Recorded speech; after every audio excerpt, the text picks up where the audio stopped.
Bonjour à toutes et à tous et bienvenue dans Cinefiles pour cette critique, mais absolument pas prévue. J'avais absolument pas prévu de voir ce film. Faut bien comprendre ça, mais je suis quand même allé le voir. Tomorrowland, un film sorti en 2015 de Brad Bird avec Brittany Robertson, George Clooney, Judy Greer et Hugh Laurie. C'est un film qui a coûté 190 millions de dollars, il dure 2h10, et qu'est-ce qui se passe dans ce film? Alors je vais vous donner le pitch qu'on nous donne dans la bande-annonce, je vous en dis pas plus. C'est Casey Newton, une adolescente extrêmement brillante et très optimiste qui tout d'un coup trouve un pins.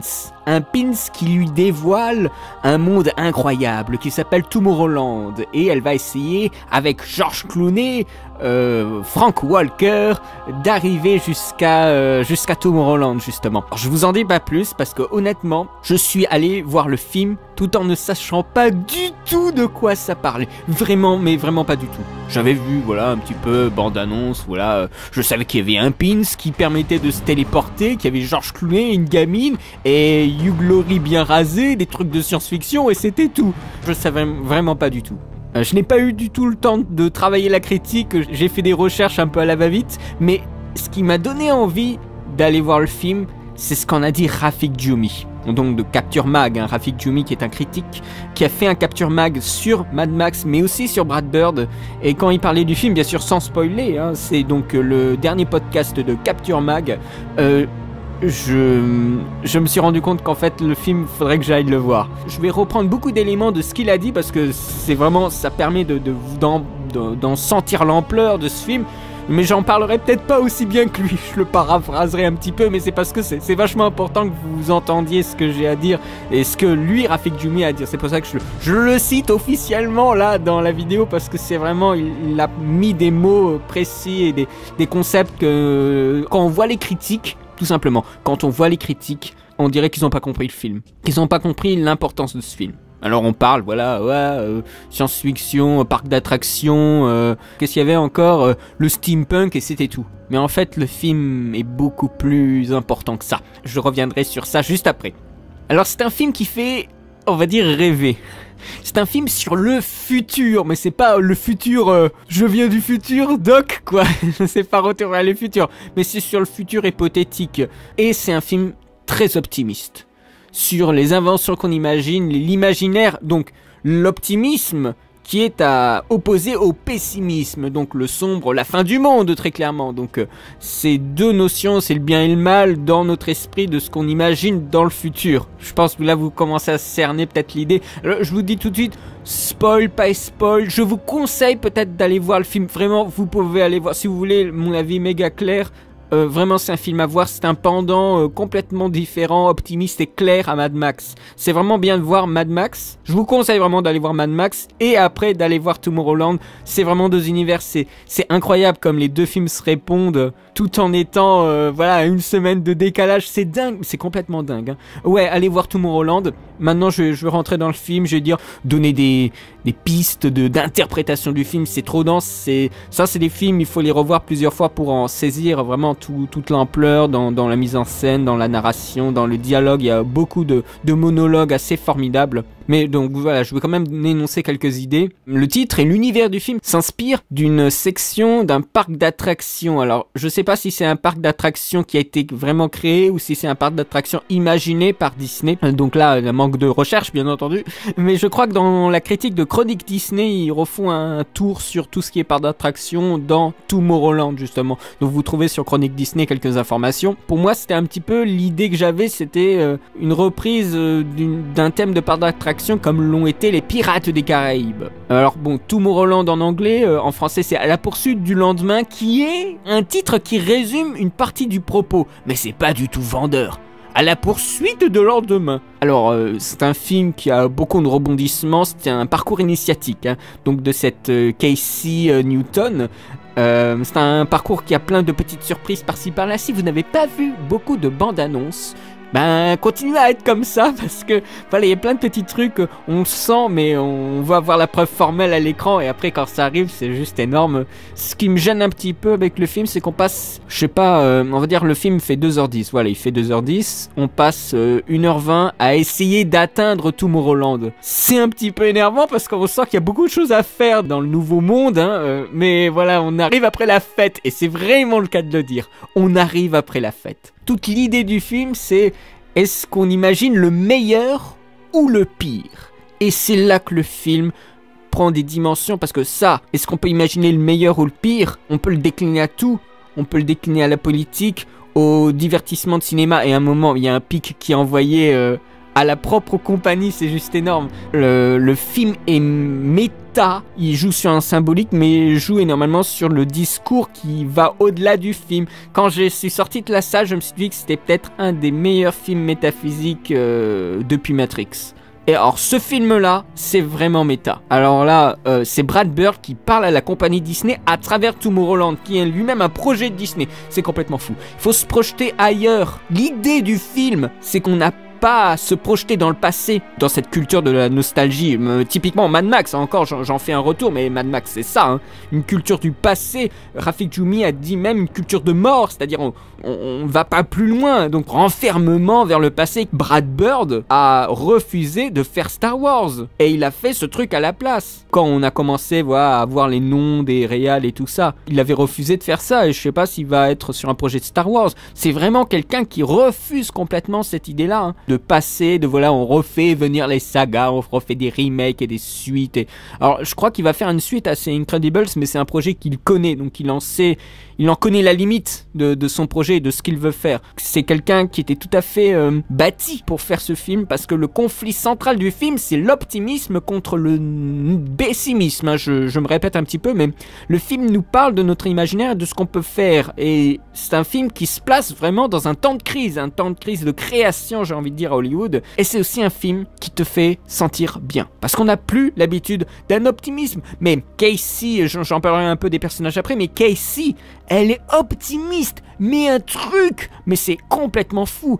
Tout le film bascule à un moment vers une fascination en gare du génie scientifique. On a au début un petit enfant qui se balade dans un parc qui a, je crois, peut-être une exposition internationale, vous savez, ces expositions scientifiques, il me semble, hein. En tout cas, il y a des parcs d'attractions, on voit que vraiment il y a quelque chose qui pétille dans le regard de cet enfant qui veut continuer à travailler sa machine, et c'est très galvanisant, voilà. L'American Way of Life des années 60 était révolutionné par son lot d'inventions, des trucs complètement farfelus, et dans le film on le pousse encore plus loin avant de laisser place à des craintes dystopiques d'une science hors de contrôle, et après de catastrophes et d'un pessimisme qui commence à tomber. Et c'était déjà dans les œuvres de Wells ou de Orwell, hein. Donc Orwell qui avait fait 1984. Et ce qui est trop bien, c'est qu'au début du film, on a Casey qui est à l'école, et tous les profs disent oui, regardez la bombe nucléaire, ou en littérature, voilà, qui a lu 1984, enfin que des trucs pessimistes vraiment. Et elle est complètement optimiste, elle trouve que c'est complètement con, quoi.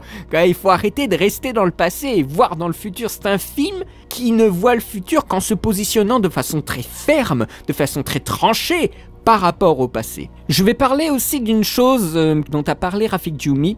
J'en parlerai pas très bien parce que je ne connais pas du tout, mais je crois que c'est important, même si on n'en connaît pas trop la substance, d'en parler, parce que c'est quelque chose qu'on ne connaît pas en France. C'est une mentalité en fait. Le film, semble-t-il, fait référence à un roman connu. Alors un roman qui en France, je crois que personne ne connaît, mais aux États-Unis, c'est un roman super connu de Ayn Rand qui s'appelle La Grève ou La Révolte d'Atlas. C'est un livre qui montre une philosophie qui s'appelle l'objectivisme. Ça, je reprends vraiment les dires de Rafik Djoumi. Je ne suis pas allé faire des recherches, j'ai pas eu le temps, mais ça a l'air de quelque chose d'assez énorme. C'est une philosophie sur le refus de croire en des maîtres quelconques, donc pas de religion, pas de dieu, pas de patron. C'est une philosophie dans laquelle où on a les génies qui sont traînés vers le bas, qui doit être soi-disant l'égal de l'autre, alors qu'on le sait talentueux, et il doit se libérer. C'est cette idée de tu es spécial. Alors bien sûr aujourd'hui il y a des fois des désillusions par rapport à nous sommes spécial, mais en fait non, mais cette philosophie-là prend la chose à revers et maintient un point de vue, c'est qu'on est spécial. Dans ce film, on a les artistes et les génies scientifiques qui sont partis pour créer une utopie. Donc ce Tomorrowland qui serait vraiment le point d'aboutissement de cette philosophie et de ces personnes spéciales qui sont vraiment hors du commun. Tout comme Brad Bird est quelqu'un d'hors du commun. Ils en parlaient lors de Capture Mag, que c'était vraiment quelqu'un qui était juste incroyable, qui avait sauvé Pixar, même s'il voulait pas faire de la 3D, donc des films 3D. C'est quelqu'un qui a sauvé Pixar par rapport à Ratatouille. Les mecs, ils sont embourbés pendant des mois à essayer de trouver des astuces narratives pour faire avancer le récit, pour certaines choses qu'ils voulaient faire dans le film.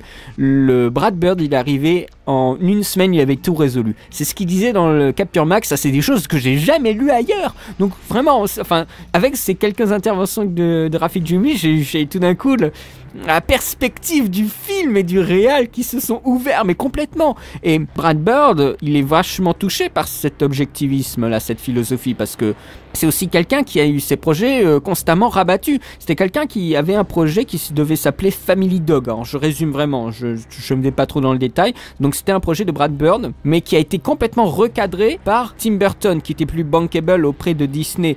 Alors bien sûr, Brad Bird, là, il a senti son génie et donc ses créations aussi traînaient vers le bas. Donc il est plutôt allé faire des épisodes des Simpsons. Et quand il a fait enfin quelque chose qui devait le mettre sur le devant de la scène, avec le géant de fer, donc c'est lui qui a fait le géant de fer, eh bien ça a été saboté en quelque sorte par la Warner. Son génie a été encore maîtrisé et compressé. Et ça, c'est terrible. On n'a pas cette attitude, cette philosophie, cette façon de voir en France. C'est très difficile de comprendre ça. Ça, c'est vraiment un film à la mentalité américaine. C'est un peu le cow-boy, quoi. Quand on essaye de saisir un petit peu cette idée-là, de ce génie qui doit se dévoiler au monde, le film tout d'un coup devient méta. À travers un grand spectacle pour la famille. Parce que alors, le film, il est méga pour la famille. Il y a pas de choses qui font vraiment peur, il n'y a pas de suspense qui peut créer des tensions. Alors le film n'a pas vraiment de suspense. Il y a un peu de suspense, il y a de l'adrénaline, mais c'est pas forcément un suspense. Est-ce que les gens vont y arriver? Non, on a quand même l'intime conviction parce que tout le film est optimiste, donc on a aussi l'optimisme pour la résolution du film. Bah, après, on sait pas du tout comment ça se résolue, je vais pas vous le dire, mais vraiment, c'est un film sur la découverte d'un monde qui va bien au-delà d'un simple monde. C'est un monde qui permet de modifier notre propre monde à nous. Voilà, c'est un peu méta. Non, c'est vraiment une magnifique mise en abîme. C'est un film, voilà, les concepts sont un peu spéciaux, donc il y a une pédagogie qui se met en place. Tout le principe, c'est quand même arriver jusqu'à Tomorrowland, donc le temps d'y arriver, on nous explique ce que c'est, en gros. Et on est avec Casey, qui est une adolescente candide, mais qui est très énergique. Elle est, voilà, naïve, mais enthousiaste. Elle a envie d'aller vers l'avant. C'est vraiment l'objectivisme là qui nous est montré. Elle est face à un clowné qui, en fait, on a deux personnages principaux qui sont Casey et Frank Walker. Et Casey est optimiste. Et Frank l'était, et va avec Casey le redevenir, donc c'est la redécouverte. C'est aussi des choses qu'on a déjà vues, mais c'est tellement rare de voir des gens presque à l'archétype de l'optimiste, quoi. Et dès qu'on commence à poser trop de questions dans le film, et même le spectateur même, il y a un truc qui se passe et on peut plus poser de questions. Je vous dis pas trop ce que c'est, parce que là ça vous ferait un petit spoiler, mais on peut peut-être rechercher un peu plus de défauts chez cette adolescente. On ne sait pas trop ses questionnements, elle a pas souvent de réponses claires, et quand à clowner, il reste un enfant qui a gardé son âme d'enfant, mais dans l'attente d'être réactivé, c'est un peu ça. La présence de la mère, parce qu'on a l'enfant qui est Casey, on a le père qui serait clowné. Bon, bien sûr, Casey a un véritable père, c'est un scientifique de la NASA, qui, encore une fois, le scientifique de la NASA, c'est quelqu'un qui ne peut plus travailler parce qu'on va démanteler Cap Canaveral. Donc c'est encore une fois, c'est un génie qui est amoindri, qui est réduit. Mais bon, voilà, on a quand même la figure d'un deuxième père plus intellectuel, c'est donc notre George Clooney, et on a la présence d'une mère, mais qui ne se fait pas sous les traits d'un adulte, mais d'un personnage plus jeune que notre héroïne, mais qui a un grand savoir et quelque chose qui fait qu'il se situe au-dessus de Casey. Et autrement, les autres adultes, mis à part des parents absents, comme le père, on a des robots ou des politiciens. Donc bon, il y a des robots dans le film, vraiment, en termes de science-fiction, il y a beaucoup de choses dans le film, et en termes de politiciens, on a Hugh Laurie. Alors j'ai pas vu la série Doctor House, je crois, mais là c'est assez bien. Il a un monologue dans le 3e acte qui est vraiment très bien, qui est un peu la proposition du film. Et c'est assez terrible de l'entendre, vraiment il joue très bien. Alors il est là au début, et puis pendant au moins 1h30 on le voit plus, et à la fin il réapparaît. Non mais franchement c'est, voilà, le Hugh Laurie joue aussi très bien, il est un espèce d'administrateur, un gouverneur je crois.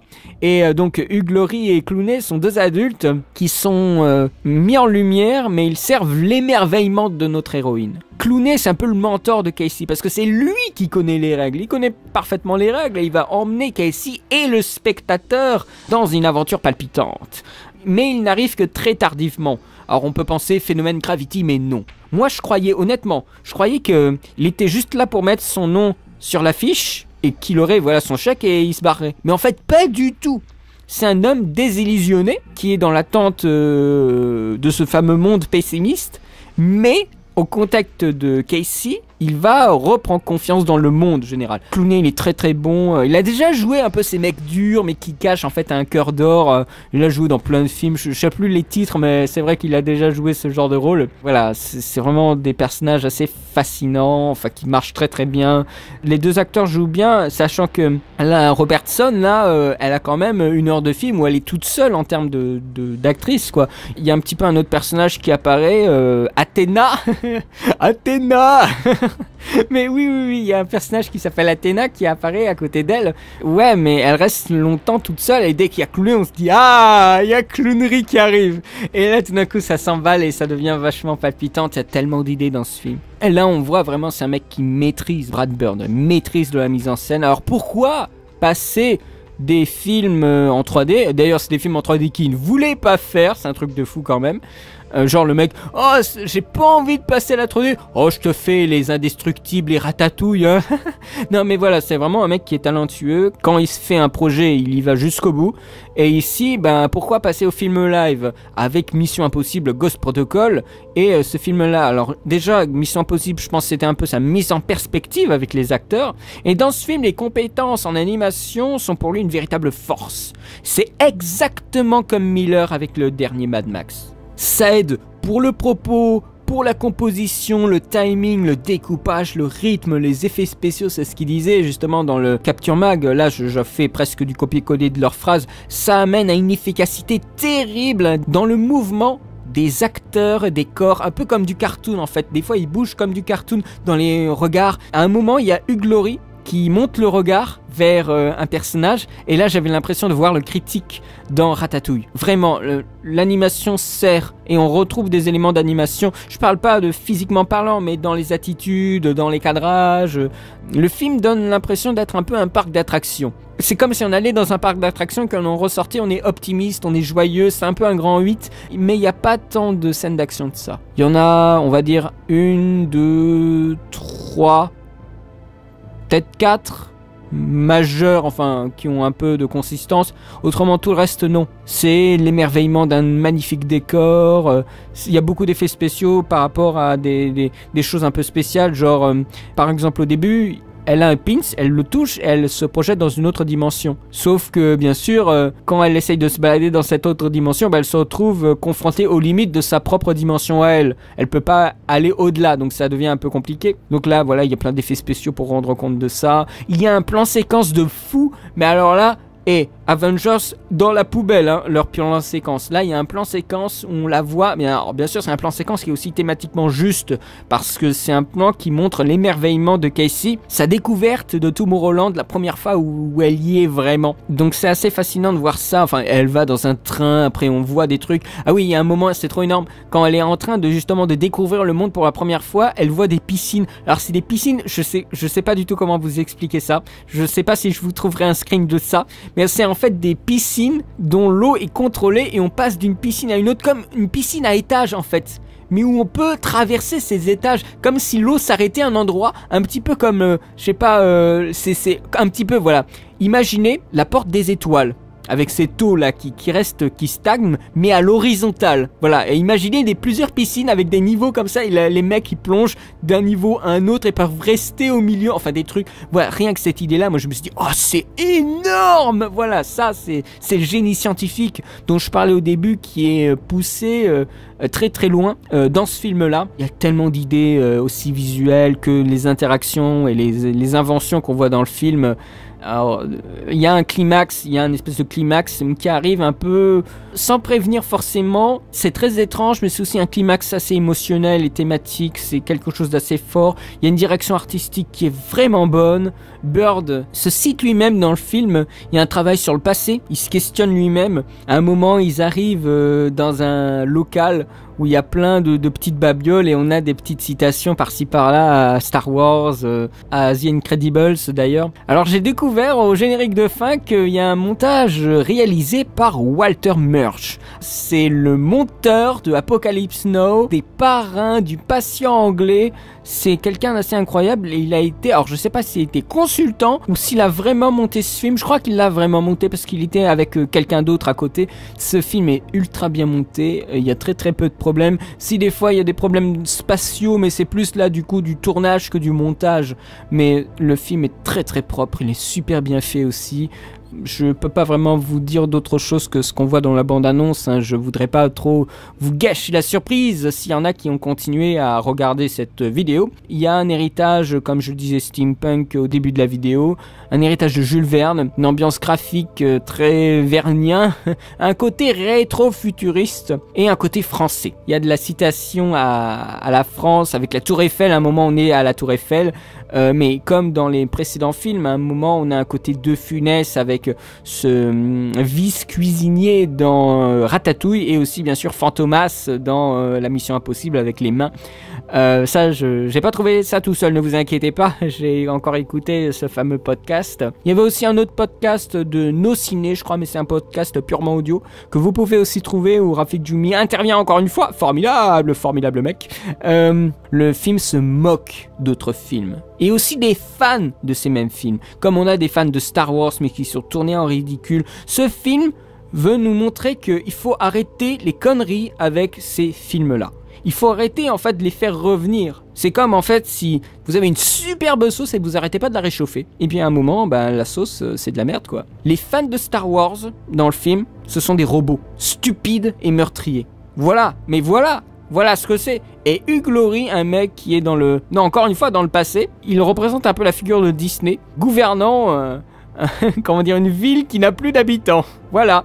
Alors là, du coup, il y a aussi un côté pessimiste. Mais que nos héros vont affronter. Et on est transporté. Vraiment, on est transporté dans ce film par beaucoup de choses, des effets de mise en scène et d'émotion. C'est un film très agréable à suivre. La musique, elle est de Michael Cimino, qui a fait un superbe thème principal pour Tomorrowland. Et c'est, encore une fois, là, on se moque et on réfute presque le retour de Star Wars. Enfin, Brad Bird, encore une fois, il a refusé de faire un Star Wars, c'est pas pour rien. Dans la scène où il y a Casey qui se bat contre les fans, eh bien, on a une musique, on se croirait que c'est John Williams qui a fait la musique, c'est une espèce de petite musique sautillante, enfin, comme on a dans les musiques de John Williams de Star Wars, quoi. C'est assez dingue. C'est un grand film qui se donne les moyens, parce que 190 millions, c'est pas rien, de son ambition, et essaye de viser toujours plus haut. C'est vraiment de la science-fiction, pas du tout comme on peut l'imaginer, et c'est là que le film, combat, oui, on peut presque dire ça, combat Star Wars et tous les autres films de science-fiction. C'est vraiment de la science-fiction conceptuelle. Pensez pas à science-fiction, justement, on a un peu de science-fiction, on a des robots, on a des vaisseaux et tout ça, mais c'est pas le propos science-fictionnel du film. Qu'est-ce que je peux vous dire encore? Je vous dis pas certaines choses parce que c'est trop amusant de les voir. Mais bon, des fois, il y a des scènes un petit peu trop longues. Mais dans l'ensemble, c'est vraiment un film incroyable. C'est un film hybride. C'est un film politique. Alors là, conceptuel, politique et méta. C'est un projet original pour le coup. Alors là, je veux dire, c'est totalement cohérent le film. Hein. Le film est vraiment cohérent dans ce qu'il veut dénoncer. Il est original tout en étant un film pour la famille. je vous ai pas dit grand chose en fait sur le film. J'ai été plus conceptuel, mais il n'y a pas besoin de rentrer dans le détail, de chercher la petite bête ou des conneries comme ça, comme des critiques le font merveilleusement bien sur la toile. Non, je pense qu'il faut vraiment aller le voir et ça veut pas dire, je veux dire, je ne vous ai pas dit grand chose ou ça ne veut pas dire que le film n'a pas des petits défauts et que le film est vide ou qu'il est pas bien. Le film est vraiment très bon et il est très agréable à regarder en ce moment où on est tellement, voilà, dans le pessimisme, la descente, la chute, la tristesse, des choses comme ça, comme moi je peux l'être aussi, hein. Et c'est vrai que ce film fait beaucoup de bien. Ce film fait beaucoup de bien, vraiment. Je lui mettrais... en fait, je sais pas l'ampleur qu'il pourrait avoir et j'espère qu'il marchera, mais je lui mettrai un 15,5 sur 20. Vraiment, c'est une grande réussite ce film. Je mets pas plus parce que j'ai un peu du mal à saisir en fait encore le propos. Rafik Djoumi a esquissé une grosse piste pour moi, mais ce film mérite d'être plus travaillé. Je pense que typiquement ça mérite d'être analysé en termes de thématiques. Vous verrez, je pense dans quelques mois quand le film ressortira en DVD Blu-ray, il y aura des articles sur le film. Là c'est vraiment un film qui s'insère parfaitement dans la filmographie de Brad Bird et c'est un film qui mérite d'avoir du succès. Il appartient aux tentatives originales de faire des films à un gros budget à contre-courant de tout. Et ça, c'est à saluer, c'est à apprécier et c'est à regarder. Ça, c'est évident. Alors, j'ai terminé pour cette petite critique, hein, pour vous donner envie d'aller le voir. Pour moi, c'était pas du tout prévu, mais je suis quand même allé le voir. Je regrette pas. N'hésitez pas à me faire vos retours. Qu'est-ce que vous avez pensé de ce film? Qu'est-ce que vous avez ressenti sur ce film? Parce que ce film, il m'a arraché pas mal de larmes, mais c'était pas au moment que je croyais. C'était plus sur les moments où il y avait justement cette opposition entre le pessimisme et l'optimisme. Je voudrais vraiment avoir votre avis. Qu'est-ce que vous avez pensé de ça? Voilà, je vous remercie. Alors, là encore petit aparté, la critique elle est terminée, hein. Mais petit aparté, on m'a reproché d'être un petit peu fou quand je parle des critiques. Et c'est vrai, moi je veux avoir du peps, quoi. Même si je parle pas en bien du film, ou si j'en parle mal du film, mais je suis toujours un petit peps, un petit peu excessif, hein, un petit peu trop optimiste, un petit peu fou, enfin la voix n'est pas posée. Si vous voulez quelque chose dans mon travail qui soit un peu plus posé, je vous invite à regarder les analyses. Dans les critiques, pour moi c'est vraiment du podcast audio où je dois être communicatif. Vous me voyez pas à l'écran, c'est normal, donc pour moi, j'ai l'impression qu'il faut que j'accentue mon ton de parole quand je parle du film comme ça dans une critique. Donc c'est aussi pour ça que je développe particulièrement une gestuelle audio parce que quand vous me voyez pas, mais je parle beaucoup avec les mains devant mon micro, donc pour moi je suis obligé de parler comme ça. Mais ça veut pas dire que je ne peux pas parler d'une façon terne et voilà et neutre. Mais c'est chiant. Moi je peux pas tenir devant des gens comme ça qui parlent. Ah bonjour, je vais parler de machin truc. Mais c'est chiant à mourir. On n'est pas à la radio. On peut faire ce qu'on veut sur internet. Donc j'ai le droit aussi de parler avec la sonorité, la folie, la teinte que je veux. Donc voilà, je tenais aussi à faire un petit retour parce qu'il y a eu quelques personnes qui ont été un peu gênées et il n'y a pas de souci. Mais sachez que je ne fais pas que ce genre de contenu en termes de voix aussi et de propos. Donc voilà, petit aparté terminé. J'espère que cette critique vous aura plu, qu'elle vous aura intéressé, qu'elle vous aura peut-être donné envie d'aller voir le film. N'hésitez pas à me faire vos retours bien sûr sur le film si vous l'avez vu, ou si vous prévoyez de le voir. Et quant à moi, de toute façon, Brad Bird c'est un bon mec. Hein. Là, il m'a convaincu. Il m'a convaincu et persuadé de voir tout ce qu'il fera par la suite. Voilà, je vous remercie, je vous souhaite une très bonne journée, une très bonne semaine et je vous dis à très bientôt pour de nouvelles vidéos. Allez, salut!